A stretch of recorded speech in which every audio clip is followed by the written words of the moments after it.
My name is Berlin Fang, and I am running for the president's office. You might think this is a joke, but you can see that I'm a very serious man. I don't even smile, okay, all that much, okay? You also might wonder where I am not wearing a tie. Um, but I want to let you know that I am one of the first people among instructional designer and educational technologist to run for such an important office. And people like us, we just do not wear ties. We are just unhinged and untied people.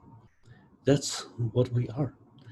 And I am going to let you know that the campaign color that we have is purple. I don't know why it's not showing on the map. I need to get 270 votes from this map, but it's just showing blue and red. It's very frustrating, okay, I'm telling you. So work harder, people. And I'm going to give you a little background about this campaign. I found the ballot the other day before the early election, and I realized that a whole bunch of candidates on the ballot.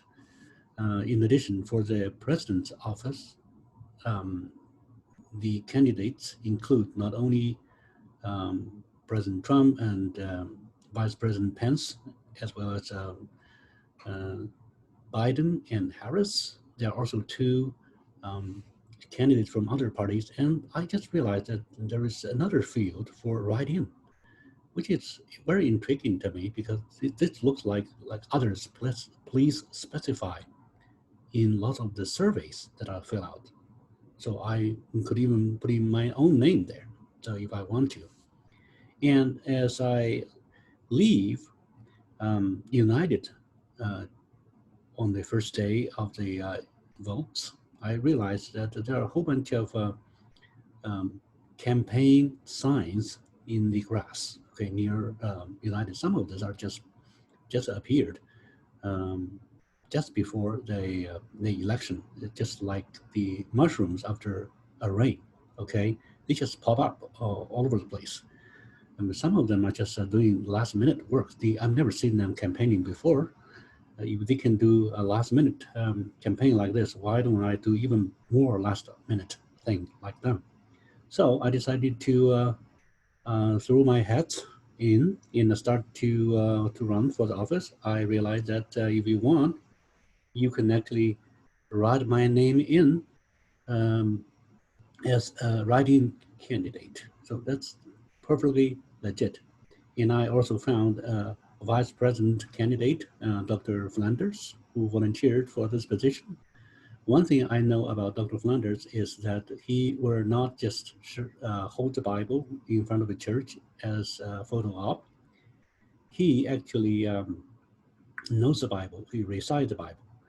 He even can read the Bible in Thai, I believe, and in a whole bunch of other languages, which I don't even know about. Okay, so he gets the evangelical base all covered for us. And we also need to campaign on traditional media, and we have done that.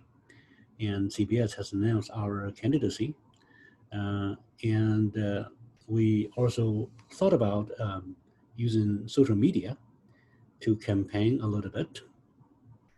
But then I realized that probably I shouldn't rely too much on social media because I am not somebody's crazy uncle. I'm just being somebody's uncle, and I'm sometimes just crazy, but I'm not somebody's crazy uncle in that sense. So I don't use social media, and I just don't retweet whatever is on the internet. And you need to have very strong endorsement. Dr. Schubert is a very strong endorsement from higher ed leadership. So that really works very well. And I can also have um, endorsement from even the presidents, former presidents like this. Come to Berlin as so many of my countrymen have come before. Thank you, President Obama. And I'm starting to work on my campaign posters. Oops, this is Frank's student council poster. So these are not it. I'm sorry. And this is the real one. So I am running for president using the slogan "Cats, People, Whatever." I have great sloganeers,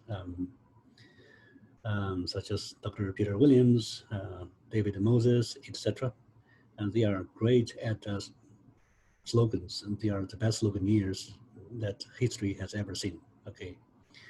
I take care of people. I take care of cats at their peak. I even have 10 cats, and I take care of our faculty. I take care of Canvas and turn it in, lockdown browser, things like that. Okay. I will take care of you, and I also start a campaign like this one. Joe Biden is taking the bus to on the road to campaign and raise funds, and I do that too. So you see, out on the road, raising funds very diligently. Okay, and you might also wonder, since you are running for office, what is your policy on different issues? I'm going to elaborate on this as time goes by, but let me start by saying that I'm very good at foreign policy, okay? I have support from lots of countries like Canada. I have a lot of Canadians deciding to vote for me, okay? And I'm a globalist, and I believe that, global relationships should serve America right. My opponents say, our problems here are related to our northern neighbor. For instance, they said now they should have maple syrup produced in West Texas. I said, didn't you see the mesquite trees and lots of barren land, and I can't even find shade. Okay, when I'm driving to a tennis match and I can't even find shade under which I can sleep or nap. Okay, and you are talking about maple trees and maple syrup. And my opponent says, we have to have maple syrup independence. That's what they've been saying. So they want to cut down all the mesquite trees and plant maple syrup so that we can produce maple syrup in our backyard. That's just preposterous. It's very dangerous too. And who can you hire to cut down all the mesquite trees? Haven't these seen the rattlers hidden behind the prickly pears? I have seen a bunch of those while hiking. So it's a very dangerous proposition, and I think we should be more careful about this.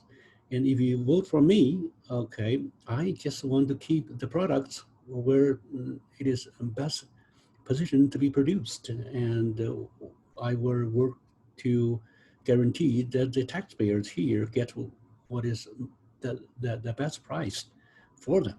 Okay, and that's just a little bit a gist of what my policy would be like, and I will probably talk more about this in the future. And I would like to thank you for your participation today. I am Berlin Fan, and I approve this message.